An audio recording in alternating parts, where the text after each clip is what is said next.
Bonjour et bienvenue pour cette nouvelle vidéo en rapport avec l'univers Marvel. Oui, cette introduction est bien trop formelle, mais j'avais envie de commencer un petit peu comme ça parce que ça change des introductions un petit peu loufoques, quoi qu'en soit. Cette introduction très formelle, eh bien, est très étrange par rapport à ce que je peux faire d'habitude. En tout cas, je suis extrêmement content de te retrouver aujourd'hui pour une nouvelle vidéo en rapport avec, donc, l'univers Marvel. Et aujourd'hui, nous allons parler du petit Arishem, Shem, peu importe. Mais en tout cas, nous allons parler de ce petit, entre guillemets, personnage que nous avons découvert pour la première fois dans...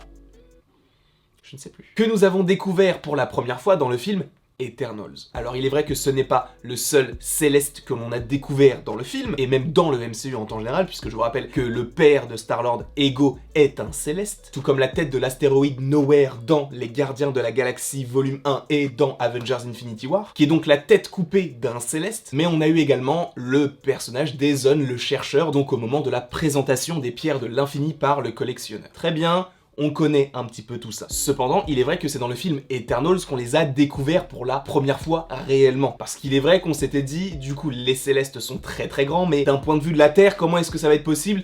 Ils sont 10 fois plus grands, même plus que ça. C'est bon pour toi ou pas? Donc en soi, ils sont représentés dans l'espace. Et je trouve que c'est une superbe idée, mais à voir comment est-ce que ça va être possible pour la suite. Parce que oui, hein, il y aura supposément une suite. Même si le premier du nom n'a pas été forcément un succès critique et financier, ça m'étonnerait beaucoup que ce qui est teasé dans le film n'ait pas de suite. Même si vous allez voir qu'à un moment donné, tout peut se raccorder et ça peut être hyper intéressant, et ça on en parlera dans une autre vidéo un petit peu plus tard. Cependant, la question que j'aimerais vous poser, c'est: est-ce que tous les Célestes sont d'accord? Parce qu'il est vrai que dans les comics, si je ne dis pas de bêtises, tout le monde n'est pas forcément d'accord. Pour le coup, dans le film, on n'a que le point de vue d'Arishem, donc le Céleste originel. Par ailleurs, à voir qui l'a créé. Est-ce qu'on va voir qui a créé tout cela? Ce serait hyper intéressant par ailleurs. Ce ne serait pas forcément lié à un personnage qui s'appelle Fulcrum ou quelque chose comme ça, qui est au-dessus même des Célestes?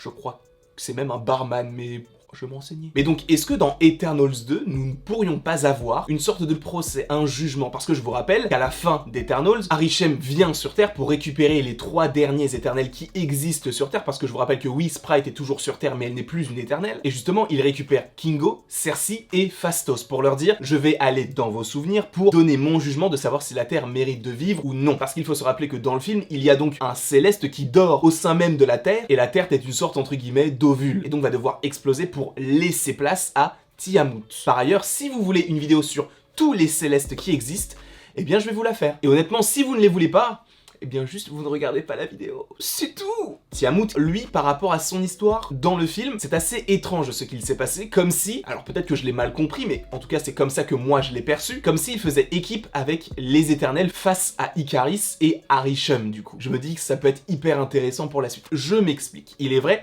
à un moment donné dans le film, ils sont rentrés en osmose entre guillemets avec Tiamut. Et Cersei elle-même le dit, elle n'était pas sûre d'avoir assez de puissance puisqu'ils n'étaient pas tous là, puisqu'il y avait des Éternels qui étaient morts, et Ikaris lui les a rejoints mais plus vers la fin, donc ils ont été entre guillemets aidés par Tiamut puisqu'ils sont rentrés en connexion, qui est donc le pouvoir de Cersei, de rentrer en connexion avec les Célestes. Et ce qui est selon moi extrêmement intéressant, c'est que donc Tiamut, je l'ai perçu comme ça encore une fois, mais j'ai l'impression qu'il les a aidés, comme si lui-même avait conscience du problème que tout cela causait et que sa naissance allait détruire un monde, mais oui, allait en créer d'autres. Mais c'est comme si il renonçait à sa propre naissance pour dire: je préfère que la Terre vive parce que, justement, je suis rentré en connexion avec les Éternels, et donc je sais ce qu'ils ont vécu, etc. Et je sais que la Terre mérite de vivre. Là où moi, peut-être que je ne suis pas forcément à même de pouvoir vivre, et donc de créer d'autres univers pour au moins laisser celui-ci perdurer par rapport à tout ce qu'ils ont vécu, que ce soit Ultron, Thanos, Loki, peu importe. C'est comme ça que je le perçois. Peut-être que ça ne sera pas du tout comme ça pour la suite, mais là où je trouve que cela peut être hyper intéressant,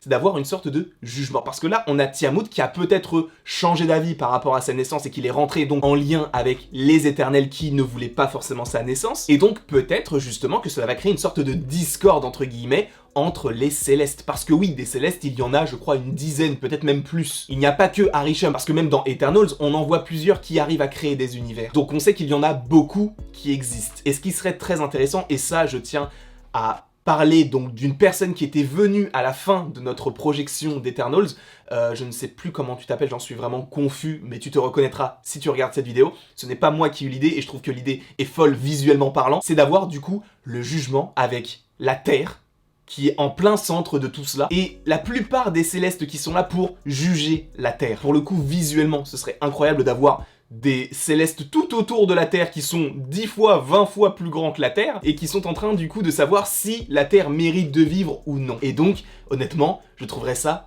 hyper intéressant. Avec des célestes qui se disent, bah en fait il faut juste remettre les choses dans leur contexte. Si on avait réellement réveillé Tiamat, ça aurait détruit cette planète, mais ça en aurait créé d'autres. En fait, tout le débat qu'il y a autour des Éternels dans le film Eternals. Alors oui, je dis les Éternels et Eternals, laisse-moi tranquille. Mais du coup, je me dis que cela peut créer une sorte de procès avec des célestes qui sont possiblement là pour se dire, bah les gars, la Terre elle est utile, vous savez pas ce qu'ils ont fait depuis tout ce temps, et d'autres qui sont là en se disant, mais les gars, encore une fois, il faut suivre le chemin d'Arishem, c'est ce qu'il a voulu faire. Sauf que Arishem, lui, en grand juge, va lui déterminer si la Terre mérite de vivre ou non. Et justement, j'aimerais beaucoup qu'il y ait un conflit entre les Célestes dans Eternals 2 si jamais ce film vient à voir le jour. Alors évidemment, tu connais peut-être un petit peu le dicton de la chaîne, je ne dis pas que ça va arriver, mais que cela peut arriver. Donc, on est à l'abri de rien du tout. Personnellement, je trouve l'idée hyper intéressante. Cependant, il est vrai que, tu sais, donc l'idée avec tous les célestes autour de la Terre, je ne suis pas sûr que cela puisse voir le jour, dans le sens où, si ça avait vraiment été le cas, tous les célestes seraient venus directement autour de la Terre, plutôt que Arishem qui récupère donc les 3 derniers éternels pour repartir, on ne sait où, peut-être dans le Forge-Monde. Et donc, ça peut être, je trouve, et donc, honnêtement, ça pourrait être hyper intéressant d'avoir un visuel de tous les autres célestes qui existent, et cela fait écho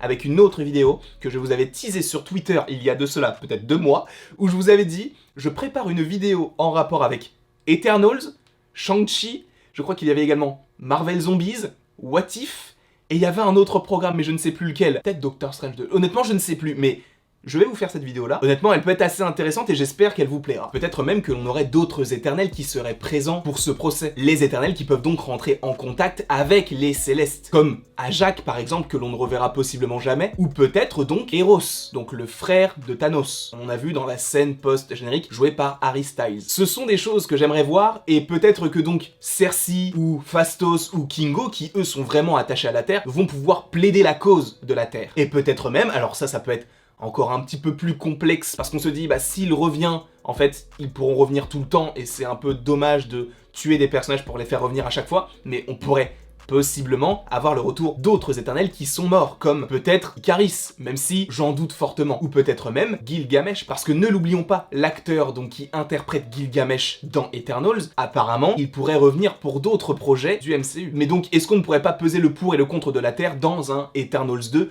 par rapport à un jugement de Céleste? Je ne sais pas ce que vous en pensez, n'hésitez pas à me le mettre en commentaire, n'hésitez pas non plus à aimer la vidéo si elle vous a plu, à la commenter, à la partager ou à vous abonner tout simplement. Et après toute cette longue vidéo, il ne me reste plus qu'à te dire, ou à vous dire si vous étiez plusieurs, à la prochaine, pour la prochaine.